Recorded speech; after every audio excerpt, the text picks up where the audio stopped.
এই বাবুর শরীরে আমরা যেগুলো দেখতে পাচ্ছি এগুলা হচ্ছে টিনিয়া কর্পোরিস বা শরীরের দাউদ। এখন শরীরের দাউদ বোঝার জন্য কিছু প্রাথমিক বৈশিষ্ট্য আছে।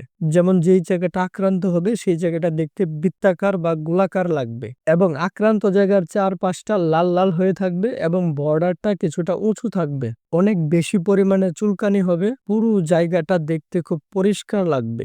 যেই জায়গাটাতে দাউদে আক্রান্ত হবে সেই জায়গা থেকে চামড়াগুলো খোসা আকারে উঠে চলে আসবে। ভুলেও কোনো ধরনের স্টেরয়েড বা গেকুজিমা ধরনের ক্রিম ব্যবহার করবেন না, কোনো ধরনের স্টেরয়েড ইনজেকশন নেবেন না, এগুলো সম্পূর্ণ ভুল। দাউদ হলে যেই কাজগুলো আপনি করবেন সেগুলো হলো, দাউদ যেহেতু একটি ফাঙ্গাল ইনফেকশন তাই অবশ্যই অ্যান্টি ফাঙ্গাল ক্রিম ব্যবহার করবেন। বাজারে টার্বিনাপিন, ইকুনাজল নামে পাওয়া যায়, যেগুলো দিনে 2 বার করে আক্রান্ত জায়গায় ব্যবহার করবেন। যদি অনেক বেশি চুলকায় সেক্ষেত্রে অ্যান্টিহিস্টামিন খাবেন, ফেক্সুফেনাডিন বা হিস্টাসিন নামে বাজারে পাওয়া যায়। যদি 2 সপ্তাহের মধ্যেও ভালো না হয় তাহলে অবশ্যই একজন চর্মরোগ বিশেষজ্ঞের পরামর্শ নেবেন।